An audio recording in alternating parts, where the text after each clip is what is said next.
ओम शांति। साधारणता को अलौकिकतारे परिवर्तन करी दर्शनीय मूर्ति हेबार विधि होची योग अभ्यास। मो श्रेष्ठ भाग्यवान आत्मा, मोर मस्तक उपरे भाग्यर तीनोटी तारा चमकुची। गोटिए हेला अलौकिक श्रेष्ठ जन्मर भाग्य, आउ गोटे हेला श्रेष्ठ संबंधर भाग्य, तृतीय रे सर्व प्राप्तिर भाग्य। मोर जन्मदाता स्वयं भाग्य विधाता अटंती। मोर श्रेष्ठ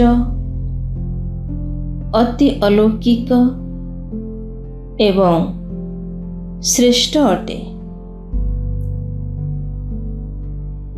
मते एही भाग्यशाळीर जन्मर नशा एवं अपार खुशी मो भली विशेष आत्मा को ही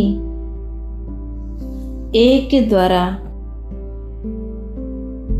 तीनोटी संबंध प्राप्त होईछि।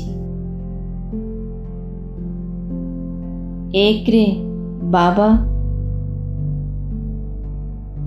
शिक्षक एवं सतगुरु तीन रूपरे प्राप्ति होईछि।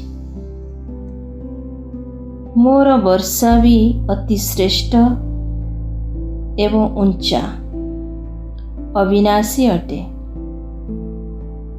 मते पूर्ण निश्चय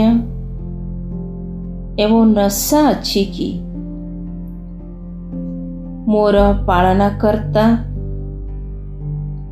स्वयं भगवान अटंती। मोर प्रत्येक विशेषता बाबांका द्वारा ही मिलछि। अलगा अलगा प्रकार मुपण सहजरे समाप्त हेउछि। वर्तमान छोटो छोटो खेलपाल सब बंद हो जाइछि। वानप्रस्थ स्थिति इमर्ज हेउछि। मते परिवर्तन हेबाको पड़िबो। मते निजे निजको बदली एवं अन्य मानंकु बदलेबाको भी अछि। स्वयं परिवर्तन पाई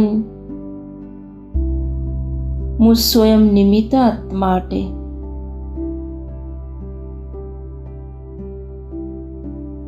मते एक रे तीनोटी संबंध मिलिछि। पाठ पढ़ारे मध्य तीन कालर शिक्षा एही शिक्षा द्वारा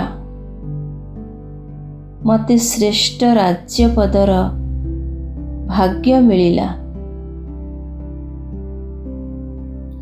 वर्तमान भी राजा एवं भविष्य रे भी राजा।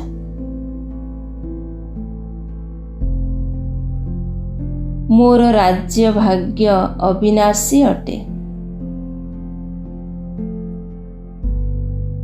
मोर प्रत्येक पाद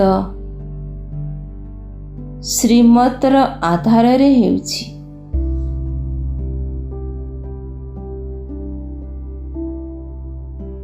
प्रत्येक पाद श्रीमतर आधार रे ही हेउछि। ପ୍ରତ୍ୟେକ ପାଦରେ ପଦ୍ମର କମାଇର ଅନୁଭବ ହେଉଛି। ସତଗୁରୁ ଦ୍ୱାରା ବରଦାନର ସମ୍ପତ୍ତି ପ୍ରାପ୍ତ ହେଉଛି। ବରଦାନ ଦ୍ୱାରା ମୋର ପ୍ରତ୍ୟେକ ପାଦ ସହଜ ପରିଶ୍ରମରୁ ମୁକ୍ତ ହେଇଯାଉଛି। ଭାଗ୍ୟ ବିଧାତା ବାବା ଦ୍ୱାରା ମୋତେ ସର୍ବପ୍ରାପ୍ତି ସବୁ ହେଉଛି। ଅପ୍ରାପ୍ତି କୌଣସି ବସ୍ତୁ ନାହିଁ। ମୋର ଶ୍ରେଷ୍ଠ ବ୍ରାହ୍ମଣ ଆତ୍ମା ଜୀବନରେ ପ୍ରତି ମୁହୂର୍ତ୍ତରେ ମୋ ହୃଦୟରୁ ବାହାରୁଛି ମୋ ବାବା। ମୁଁ କୋଟିକରେ ଗୋଟିଏ, ଗୋଟିକରେ ଗୋଟିଏ ବିଶେଷ ଆତ୍ମା। ନମ୍ବର ବାର ନୁହେଁ, ନମ୍ବର ୱାନ୍ ଆତ୍ମା।